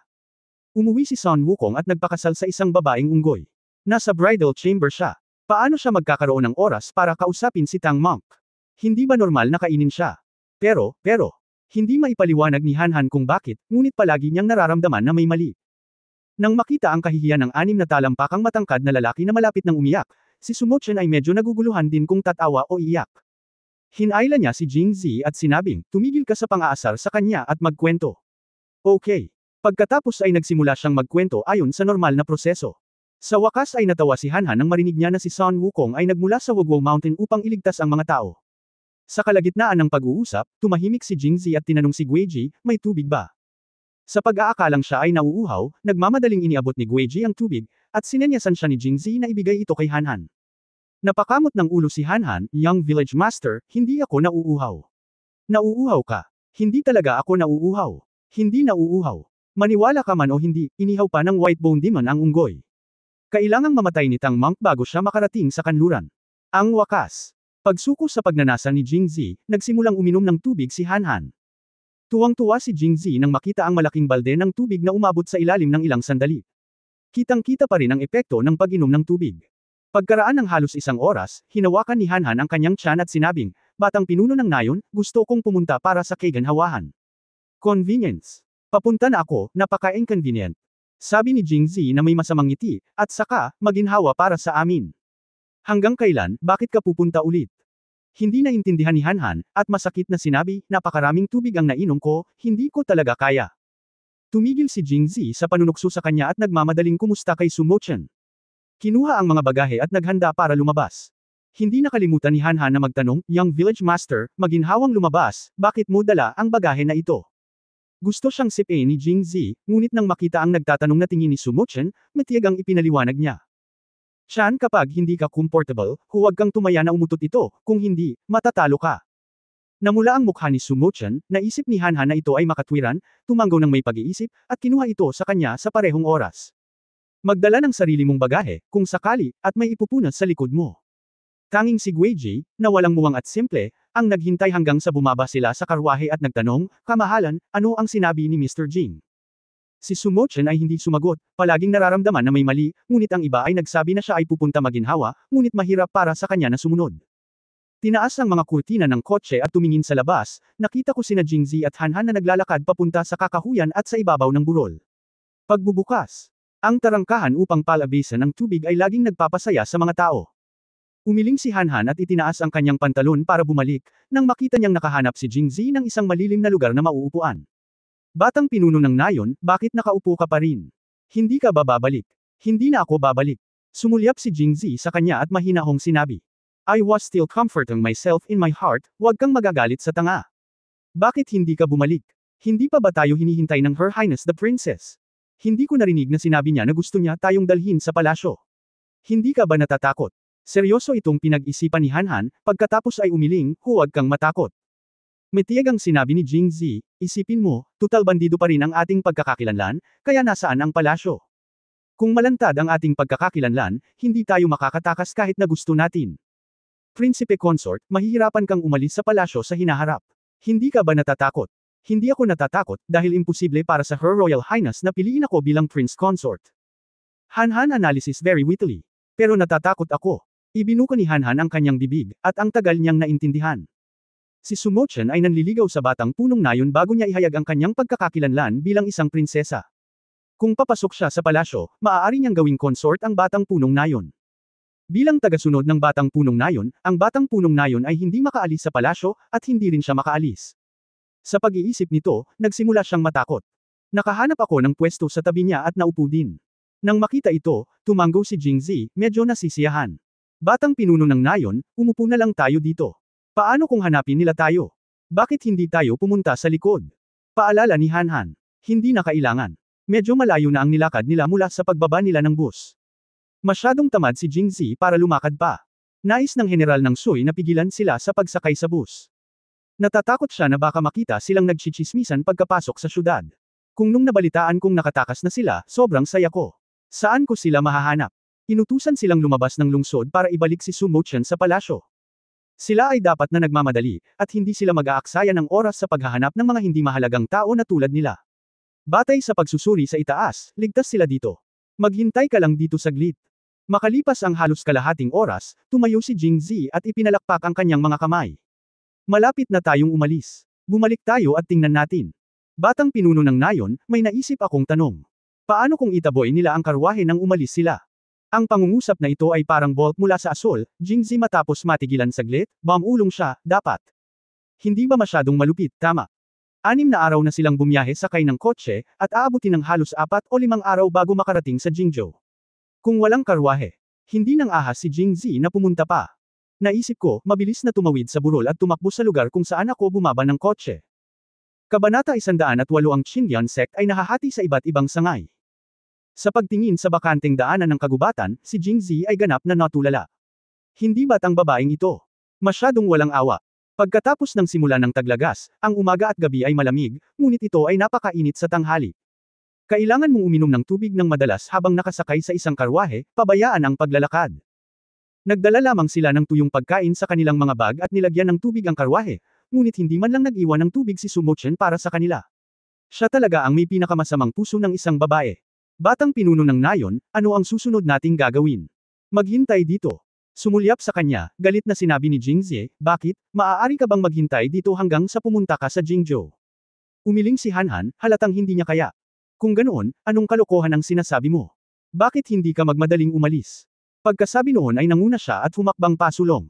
Gayunpaman, ang pagtingin mula sa likuran, palaging pakiramdam na ang kanyang mga hakbang ay medyo walang kabuluhan. Napakamot ng ulo si Hanhan, iniisip na halatang ikaw ang dapat magtago, ngunit ngayon ay sinisimulan mo na akong sisihin. Sa kabutihang palad, sa panahong ito, maraming beses na umakyat at bumaba si Jingzi sa Mang Mountain, at nagkaroon na siya ng magandang lakas ng paa, at nakakalakad pa siya ng malapit pagkaraan ng 1 oras, nakaramdam lang ako ng kaunting pagod. Siyempre, hindi ko nakalimutang ireklamo si Sumochen habang naglalakad. Siya ay isang marangal na prinsesa na may malalaking suso, kaya bakit siya napakaliit ng pag-iisip? Palubog na ang araw sa kanluran, at nang makitang magdidilim na sa loob ng 1 o 2 oras, si Jingzi ay naging mas nababalisa habang siya ay naglalakad. Hindi ka matutulog sa ilang ngayong gabi, tama ba? Bagamat dati ay gusto niyang panuurin ang mga kolum na iyon kung saan ang isang grupo ng mga batang babae ay nakaligtas na hubad sa kagubatan sa loob ng 21 o 42 araw, at minsan ay pinangarap niyang masubukan ito balang araw, ngunit wala talaga siya sa mood para sa sitwasyong ito. Batang pinuno ng nayon, tingnan mo. Biglang tumayo si Hanhan, tumuro sa harap at masayang sinabi. Tumangala si Jingzi at biglang napuno ng pagtataka ang kanyang mukha. Dahil mga 1 milya sa unahan, doon nakaparada ang kanilang karwahe. Sumugod silang dalawa hindi alintana ang kanilang pagod. Nakaparada ang karwahe sa gilid ng kalsada, nakatali ang renda nito sa puno. Binuksan ni Jingzi ang kurtina ng kotse at nalaman na hindi lamang tubig ang nasa loob, ngunit karamihan sa mga prutas na orihinal na nasa kotse ni Sumochen ay inilagay sa kanilang sasakyan. Noong una, hinahayaan niya ang iba na manguna, ngunit hindi nila pinansin ang nakaraan at sadyang nag-iwan ng napakaraming supply para sa kanya. Sa pag-iisip nito ay namula ang mukha niya sa hiya. Batang pinuno ng nayon, parang may sulat dito. Biglang itinuro ni Hanhan ang sulok ng karwahe at sinabing. Tumingin si Jingzi at sinabing ito ay isang sulat, ngunit ito ay isang pirasong papel lamang. Kinuha niya ito at nakita ang mga eleganteng font. Jing, ang galing mo. Hintayin mo lang ako. Ang huling hagod ng orihinal na mislan at eleganteng sulat kamay ay napakalakas na halos mabutas ang papel. Ipinapakita nito kung gaano niya naramdaman nang isulat niya ang mga salitang ito. Excited. Young Village Master, ano ang nakasulat sa sulat? Tanong ni Hanhan nang makita niya ang mukha ni Jingzi na tila nahihiya matapos basahin ang sulat. Sinabi ng prinsesa, nag-isip sandali si Jingzi, pinuri niya ako sa pagiging magaling at sinabing hinihintay niya tayo. Your Highness, napakabait mo. Sincere na sabi ni Hanhan sabay thumbs up. Si Jingzi at Hanhan lang ang natitira, mukhang naiinip na. Kung wala ang kagandahang kasama niya, hindi man lang nag-abalang magkwento si Jingzi. Naglakas loob si Hanhan na magalit ngunit hindi naglakas loob na magsalita. Naupo siya sa labas ng karwahe at tumingin sa umaatres na tanawin, nalulungkot siyang mag-isa. Matapos maglakbay ng isa pang 4 na araw ding patay si Jingzi. Malapit na ang Jingzhou. Kumpara noon sa Mang Mountain, si Jingzi ay mas kalmado at hindi gaanong nasasabik. Naisipan kong pumunta sa Beijing para kumuha ng eksaminasyon sa pasukan sa kolehiyo noon, ngunit nadilay ako ng napakatagal sa Yongzhou, at lumipas na ang oras para sa pagsusulit sa pasukan sa kolehiyo. Kailangan kong gumawa ulit ng mga plano pagdating ko sa Jingzhou. Ang hangin ay banayad at ang kalangitan ay maaliwalas at maaliwalas sa araw na ito. Marahil dahil malapit na siyang makarating sa Jingzhou, hindi na humiga si Jingzi, binuksan ang mga kurtina ng kanyang sasakyan at humanga sa tanawin. Pasado tanghali na. Kung walang mangyayari, darating tayo sa Jingzhou ngayong gabi. Si Hanhan sa labas ng karwahe ay biglang sumigaw, Young Village Master, parang may templo sa unahan. Napakaraming tao doon. Mabilis na tumingin si Jingzi at nakita niya na ang daan sa unahan ay nahahati sa dalawa, ang isa ay dumiretso at ang isa ay dumiretso sa unahan. Lumiko sa gilid, at sa magkasawang kalsada, mayroon talagang malaking templo. Mula sa malayo, mukhang bago ito na may mga asul na brick at puting tile. Bukod dito, maraming tao ang lumalabas-pasok sa templong ito, na naging dahilan ng pag-usisa ni Jingzi. Noong nasa Yongzhou siya, nakakita rin siya ng mga templo. Bukod dito, sa bawat araw ng kapistahan, ang mga temple fair ay ginaganap sa mga templo sa labas ng lungsod. Sa oras na ito, ang mga mananampalataya mula sa buong bundok ay pupunta sa bundok upang sumamba. Nag-aalok ang mga iskolar ng ilang insenso at nagdarasal para sa high school sa darating na taon. Inaasahan ng mga kabataang babae na makahanap ng asawa sa lalong madaling panahon. Ang mga bagong kasal na babae ay madalas na sumasamba sa Guanyin. Ito ay naiintindihan sa una, ngunit ngayon ay walang ganoong bagay.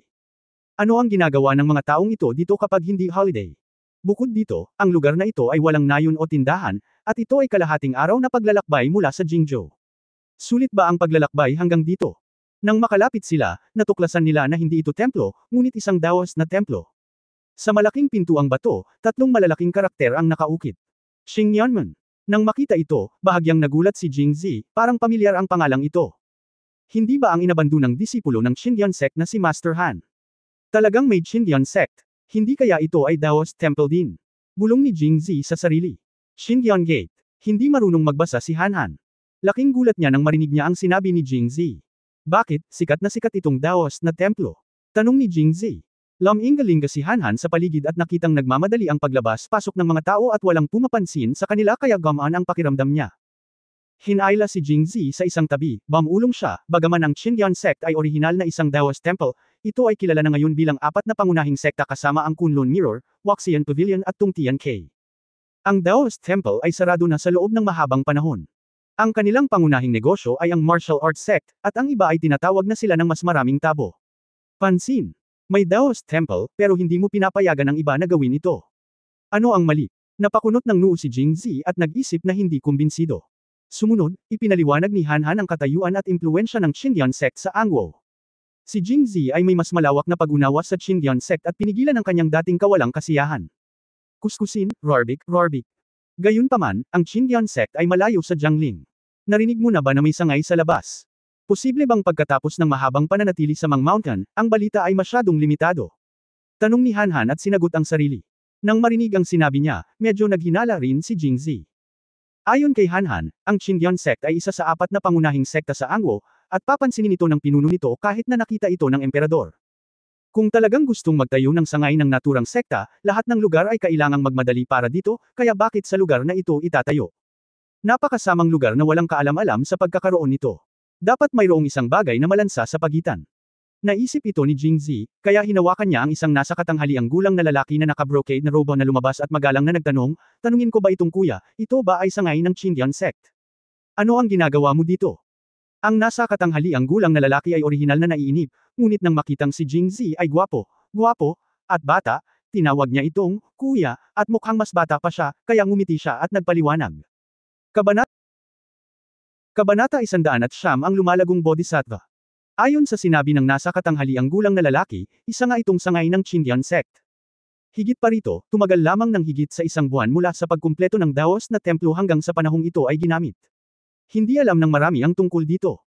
Karamihan sa mga pumupunta dito ay word of mouth, at karamihan sa kanila ay repeat customer. Tinanong ni Jingzi ang dahilan. Ang nasa katanghaliang gulang na lalaki ay tumingin sa paligid at maingat na sinabi, karamihan sa mga taong pumupunta rito ay may hihilingin, kaya natural na kailangan nilang mag-alay ng insenso sa bodhisattva. Kung nais mong maging epektibo ito, kailangan mong magkaroon ng pera para sa insenso. Kayang-kaya ito ng mga ordinaryong tao. Hindi ko kayang bayaran. Kaya normal lang na yumaman ang mga pumupunta dito at maraming repeat customer. Pagkasabi noon ay hindi niya nakalimutang banggitin ang kanyang damit. Naunawaan ni Jingzi at nagmamadaling sinabi, hindi katakatakang nakita ko na ang aking panganay na kapatid ay may pambihirang ugali. Ikinumpas ng nasa katanghaliang gulang na lalaki ang kanyang mga kamay at ngumiti, ayos lang. Gayunpaman, naaalala mo ba na ang Xingyan sect ay hindi nakasali sa Daoist affairs? Ito ay. Kaya, itinuro niya, at ipinaliwanag ng nasa katanghaliang gulang na lalaki, ang Daoist na templong ito ay hindi maaaring itayo sa Jiangling, pabayaan ang Jingzhou. Maaari lamang itong itayo sa ilang na ito. Kung hindi pa ito ipinakilala ng isang tao, sino ang makakahanap ng malayong templong ito? Lugar. Bukod pa rito, sa nakalipas na 10 taon lamang naging isa ang Xingyan sect sa apat na pangunahing sekta. Una silang nagsimula bilang mga templo ng Daoist. Hindi ba't normal na magbukas ng marami pang Daoist na templo para manalangin ang mga tao sa Diyos at sumamba kay Buddha? Matapos marinig ang sinabi niya, tumanggo si Jingzi. Pagtingin ko sa pinto, nakita ko ang isang malaking batong estatwa ni Bodhisattva na nakatayo sa gitna ng malaking patio. Nakasuot siya ng Daoist robe at may hawak na whisk sa kanyang kamay, mukhang maharlika. Ito ay naiiba lamang sa mga bodhisattva na nakita niya sa mga drama sa TV. Ang bodhisattva sa kanyang impresyon ay may hangin ng kawalang kamatayan, habang ang bodhisattva na ito ay may mapang-akit na hangin. Kapag ang mga tao na lumalabas sa Daoist Temple Hall ay dumaan sa bodhisattva, sila ay luluhod at yuyuko ng buong katapatan, at pagkatapos ay masayang aalis. Nang makita ang eksenang ito, nagtanong si Jingzi ng may pagtataka, kanino bodhisattva ito pinarangalan. Siyempre ang Qindian sect ay ang Qindian Bodhisattva. Akala ko ito ay isang seryosong bodhisattva, ngunit hindi ko inaasahan na ito ay isang sekta na gumagawa nito ng mag-isa. Hindi nakakagulat na ang bodhisattva ay mukhang napaka-awkward. Ito ba ang Qindian Bodhisattva? Epektibo? Hindi ko alam. Simpleng sagot ng nasa katanghaliang gulang na lalaki, at agad na nataranta si Jingzi. Hindi mo nga alam kung effective ba o hindi kaya naglakas loob kang lumapit para magbigay ng pera para sa insenso. Ang mga tao ba ay bobo at may labis na pera? Nang makita ang pagkalito sa kanyang mukha, ang nasa katanghaliang gulang na lalaki ay buong pagmamalaki na nagsabi, sinabi ng guro na kung mag-aalay ka ng insenso sa bodhisattva araw-araw, aabutin ng 7 hanggang 49 na araw bago ito maging epektibo. May kalayaan akong magtanong. Sinabi ni Jingzi sa mahinang boses, kapatid, kung hindi mo man lang alam kung mabisa ang bodhisattva na ito, paano ka nang ahas na mag-alok ng insenso? Tinapik ng nasa katanghaliang lalaki si Jingzi sa balikat at tumawa, kuya, malalaman mo ang lahat kapag pumasok ka sa Daoist Temple. Pagkatapos noon ay naglakad na siya palabas. Sa lohikal na pagsasalita, dapat tayong maging abala sa ating paglalakbay ngayon, nang hindi naantala kahit isang sandali, upang makarating tayo sa Jingzhou ng mas maaga ngayong gabi. Ngunit ang mga salita ng nasa katanghaliang gulang na lalaki ay matagumpay na napukaw ang kanyang pagkamausisa, at sinabi niya kay Hanhan, pumasok tayo at tingnan natin. Kung mabisa ang bodhisattva, maaari rin tayong manalangin para sa kaligtasan ng aking kapatid na babae at ng mga kapatid sa bundok. Nang marinig ni Jingzi na sabihin na para sa bundok, hiniling ni Hanhan ang kanyang kapatid na manalangin para sa mga pagpapala, at pumayag si Hanhan ng hindi iniisip, itinali ang karwahe sa isang puno, at sabay na naglakad papasok. Sa looban, nakatayo si Qindian Bodhisattva. Bilang karagdagan sa estilo ng chivalrous, ang isa pang tampok ng estatwa na ito ay ang isang maliit na bahagi ng bulaklak ng lotus sa ilalim ng upuan ay nakabaon sa lupa. May butas na kasing laki ng kamao ng bata sa gitna ng bulaklak ng lotus. Ang mga taong pumapasok sa Daoist Temple ay naglalagay ng kanilang pilak sa butas, at pagkatapos lumuhad at sumamba, ang munting Daoist na pari sa tabi niya ay dinala siya sa gilid ng bulwagan. Ang mga taong lalabas sa pangunahing bulwagan ay titigil sa labas, titingin sa mga estatwa at mahinang buntong hininga. Tunay na lumaki si Qindian Bodhisattva. Hindi ba? Noong dumating ako dito ilang araw na ang nakalipas, kalahati lang ng lotus flower ang nalantad, pero ngayon karamihan sa mga ito ay lumabas na. Mukhang tama ang master. Kapag natapos ang 9 na araw, lilito ang mga lotus, na siyang araw kung kailan lilito ang bodhisattva. Sinabi rin ng master na ang katapatan ay humahantong sa espiritualidad, at ang insenso na inialay sa bodhisattva ay hindi maaaring putulin. Pagkatapos sabihin ito, ang lahat ay naglabas ng mga pilak na barya at pumitas muli sa mga bulaklak ng lotus. Bumulusok sila sa pasukan ng kuweba, mukhang napaka-Diyos, at nang gawin nila ang lahat ng ito, may isang munting Daoist na pari na sinasamahan sila na may hitsura ng kagalakan sa kanilang mga mata. Tinitigan ni Jingzi ang bulaklak ng lotus sa ilalim ng upuan ni Qindian Bodhisattva, nag-iisip. Pagkatapos ay hinailan niya si Hanhan at sinabing, Tara, pasok tayo at tingnan natin. Marahil ay hapon na, at kakaunti ang mga bagong tao na dumarating upang manalangin. Karamihan sa kanila ay mga taong tapos na sa pagdarasal at handa nang umalis. Nakadalawang hakbang pa lang si Jingzi nang mapahinto siya. Tinitigan niya ang munting Daoist na pari na nakatayo sa harap nila at nagtataka ako kung bakit tayo pinigilan ng kapwa Daoist na ito. Ang munting Daoist na pari ay ngumiti at nagsabi, siguro kung ano ang gusto ng donor. Pumunta ako dito para manalangin para sa mga pagpapala. Hindi mo kailangang pumunta sa bulwagan upang manalangin para sa mga pagpapala. Magdasal ka lang kay Qindian Bodhisattva. Kung gayon, gusto kong humingi ng payo sa master. Itinuro ni Jingzi ang pangunahing bulwagan. Ituturo lang ng tutor yung mga taong sincere. Yung donor naman, haha. Tumawa ang maliit na Daoist at walang sinabi. Sincerity. Saglit na nag-isip si Jingzi at napagtanto ito kaagad. Ano ang sinseridad? Tila hiniling sa kanya na bayaran ang insenso na inaalok kay Qindian Bodhisattva. Sinundot siya ng Hanhan sa tabi niya at sinabing, Young Village Master, dahil nakapasok na tayo sa Daoist Temple, dapat din tayong mag-alay ng insenso sa Bodhisattva. Ngunit hindi kumilo si Jingzi para bayaran ito. Mula sa kanyang narinig at nakita, napagpasyahan niya na ito ay hindi isang seryosong templo ng tao, ngunit isang lugar upang manloko ng pera. Kailangan mo bang maghintay ng 7 o 49 na araw upang manalangin para sa mga pagpapala? Natatakot ako na sa ika-48 araw, ang mga paring dawastang ito ay magpapabagsak sa tinatawag na Chindian Bodhisattva at tumakas dala ang kanilang pera. Gusto mong makuha ang kanyang pera. Panaginip. Pagkatapos ay seryoso niyang sinabi, pumunta ka at sabihin sa iyong Panginoon na si Master Han, ang inabandonang disipulo ng Chindian sect, ay gustong makita. Ikaw. Pinapasok siya ng ilang tao sa side hall, habang ang iba naman ay pumasok sa main hall para ipaalam sa kanya. Pagkaraan ng ilang sandali, tumakbo palabas ang isang matabang dawas na pari na may malaking tiyan, na nakasuot ng asul na langit at may hawak na whisk, sa ilalim ng gabay ng munting dawas na pari. Nang makita niya ang bata, maselang at makisig na si Jingzi, natigilan siya sandali. Ito si Master Han. Mas bata pa sa akin. Hindi kaya sinungaling siya. Bakit hindi kita nakita kanina? Hamampos muna si Jingzi bago siya makapagsalita. Nataranta na naman ang matabang dawas na pari, parang nakilala ni Li Gui si Li Koi, halatang takot sa tunay na aura ni Jingzi. Ang munting dawas na pari sa tabi niya ay mabilis na nagpaalala, iniulat ng Master Han na ito ang pangalan ng kanyang pamilya at sinabing siya ay isang inabandonang disipulo ng Chindian sect. Ang salitang, inabandonang disipulo, ay binigyang diin ng husto. Nagliwanag ang mata ng matabang dawas na pari at maingat siyang nagtanong, siguro kung kailan umalis si Master Han. Hayaan mo akong isipin ito. Malamang 2 o 3 taon na ang nakalipas. Kinurot ni Jingzi ang kanyang baba, sinusubukang itago ang kanyang mga sekreto. Ayan na. Ang matabang dawas ay pumalakpak, si Pindaw ay nagsimula noong nakaraang taon. Si Master Han ay umalis na sa mga dawas na pari sa loob ng 2 taon noong panahong iyon. Normal lang na hindi pa niya nakita si Pindaw.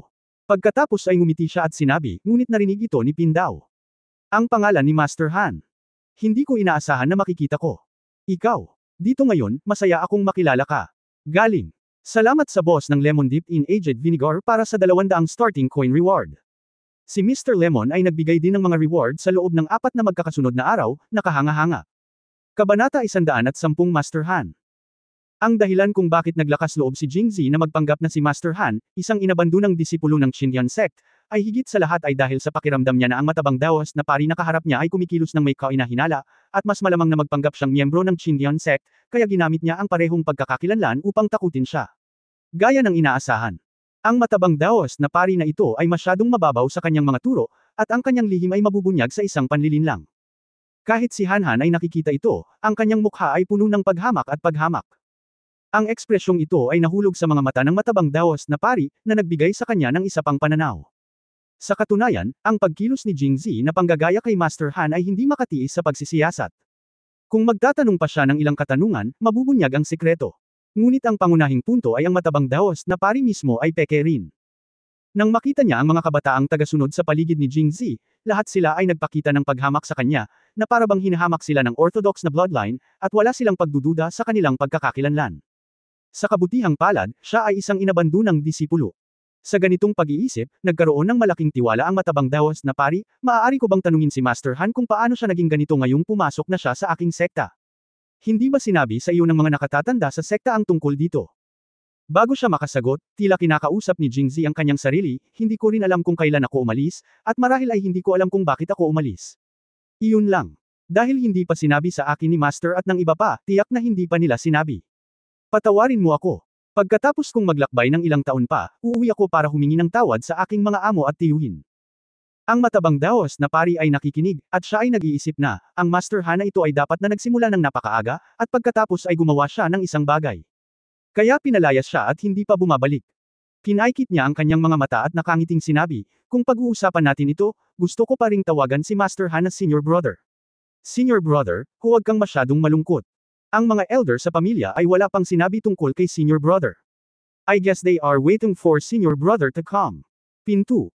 Ikanaway ni Jingzi ang kanyang mga kamay, nakaramdam ng kaunting kalungkutan, hindi mo ako kailangang tawagan bago ka bumalik sa Master, tawagin mo lang akong Master Han. Okay, Master Han. Nga pala, pag alis ko, andito si Master. Ilang taon nang walang Daos Temple, bakit ka nagbukas ng bago dito? Well, umikot ang mata ng matabang Daoist, mahabang kwento. Kung gusto ng sekta na lumago, kailangan itong makipagkompetensya sa iba pang 3 sekta. Paano mo ito magagawa ng walang pera? Kaya ako ipinadala para magbukas ng Daos Temple. Kung gayon, ang pagdarasal para sa mga tao ay peke, ngunit ang pagkolekta ng insenso at kayamanan ay totoo. Sumulyap si Jingzi sa kanya at mahinahong sinabi. Totoo ang pagkolekta ng insenso at apoy upang kumita ng pera, at totoo rin ang pagtulong sa mga tao na manalangin para sa mga pagpapala. Walang mga demonyo at halimaw sa mundong ito, at natural na walang mga Diyos at Bodhisattvas. Ang pagdarasal para sa mga pagpapala ay isang bagay lamang na inaasahan, may pananalig, at may maaasahan. Ang pagbuo ng isang pananaw at pangangaral ay upang bigyan ang mga tao ng pananampalataya, hayaan at makuha natin ang pera mula sa lahat, hayaan at makuha natin ang pera mula sa lahat. Kailangan nila, bakit hindi? Ang mga salita ng matabang Daoist ay hindi nakapagsalita kay Jingzi. Ngunit pagkatapos ay naisip nila na kung gusto lang nilang makuha ang pangitain, maaari na lang nilang magsunog ng insenso at samamba kay Buddha sa bahay nang hindi na gumagastos pa ng pera. Gayunpaman, ang mataba na master na ito ay gumamit ng ilang maliliit na trick para maniwala ang mga tao na mayroong isang paraan dito, at pagkatapos ay gamitin ito upang kumita ng pera. Ito ay malinaw na ito ay pera lang ang pandaraya. I wonder kung ano ang susunod na plano ni Master Han. Nang makita si Jingzi na nakasimangot at walang sinasabi, nagtanong ang matabang Daoist. Dumadaan ako sa lugar na ito, iniisip kong magpahinga dito ng isang gabi, at pumunta sa Jingzhou ng maaga bukas ng umaga. Kung ganoon ang kasuludyan, dalhin si Master Han sa backyard room, kung saan ihahain ka namin ng masarap na alak at masarap na pagkain. Tapos pumunta ulit siya kay Jingzhi. Iniabot niya ang kanyang mga kamay at sinabing, pupunta si Master Han sa likod bahay para magpahinga sandali. May mga tao pa sa bulwagan na naghihintay na sagutin ng Daoist ang kanyang mga tanong. Humihingi ako ng paumanhin sa hindi magandang pagtanggap. Pagkatapos sabihin iyon, lumabas siya kasama ang ilang batang Daoist na pari. Ang batang Daoist na pari na nagngangalang Lu Jian ay nagsabi kay Jingzi at sa iba pa, Master Han, sumama ka kay Xiao Dao. Brother, dahil siya ay mula sa Qinyan sect, maaari mo bang hayaan siyang manatili sa templo para sa gabi? Sumulyap ang matabang Daoist na pari at nagsalita. Sinulyapan siya ng munting pari ng tao at nagtanong, kung hindi ko siya iingatan, kailangan ko bang itaboy siya? Hindi, natatakot lang ako na magdudulot siya ng gulo. Anong kinakatakutan mo? Malamig na bamantong hininga ang matabang Daoist na pari, hindi ko pinakinggan ang sinabi niya. Inabando ng disipulo lang ba siya? Ano ang dapat katakutin? Ang mga tao mula sa Qinyan sect ay hindi ordinaryong tao kung tutuusin. Marami na rin kaming natanggap na pera ng insenso, kaya mabuti pa ay tanggapin na lang namin ito at umalis ngayong gabi. Iminungkahi. Umalis ka na, inay. Galit na hinampas ng matabang Daoist na pari ang munting Daoist na pari sa ulo. Nakalimutan mo na ba kung gaano karaming pera ang ginastos natin sa pagtatayo nitong Daoist Temple? Gaano karaming effort ang ginawa natin? Gaano karaming effort ang ginugol natin? Mukhang matatapos natin ito nang wala pang kalahating buwan. Tagumpay, sinabi mo sa akin na umalis ka. Kung gusto mong umalis, sige. Nang makitang nagalit ang matabang Daoist na pari, ngumiti ang munting Daoist na pari at sinabi, Kuya, huwag kang magalit. Natakot lang ako na masira niya ang mga bagay-bagay, kaya mas naging maingat ako sa simula. Pagkatapos mong gugulin ang lahat ng iyong kayamanan sa pagtatayo ng Daoist Temple na ito, sino ang hindi gustong makakuha ng mas maraming pera? Pagkaraang marinig ito, bumuti ang pakiramdam ng matabang Daoist, dahil alam mo kung gaano kahirap, huwag ka nang magsalita ng ganito sa hinaharap. Oo, dahil inabando ng alagad siya at hindi siya mataas ang ugali, ihahain siya ng masasarap na alak at masasarap na pagkain. Sa gabi, bibigyan ko siya ng isa sa ilang babaeng natitira ngayon. Hanggat komportable siya sa serbisyo, hindi na kailangan pang magsagawa ng karagdagang investigasyon. Kami. Ang maliit na Daoist ay nagbigay sa kanya ng thumbs up at nagtanong ng may pagtataka, maraming kabataang babae ang natitira ngayon, alin ang angkop para sa kanya? Bigyan mo siya. Ang dalagang iyon mula sa pamilya Zhang. Parang nag-aalangan siya.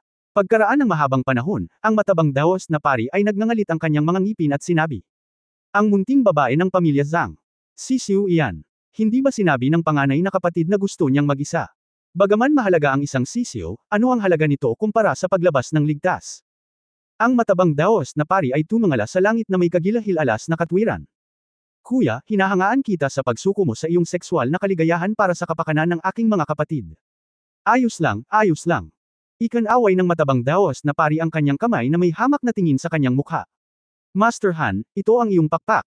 Ito. Ang pakpak ng malakas na lalaki ay nasa tabi ng pinto. Kayong dalawa ay makapagpahinga sandali. Kung walang mangyari, umalis ka muna. Nang makitang tumango si Jingzi, lumabas ang munting Daoist na pari.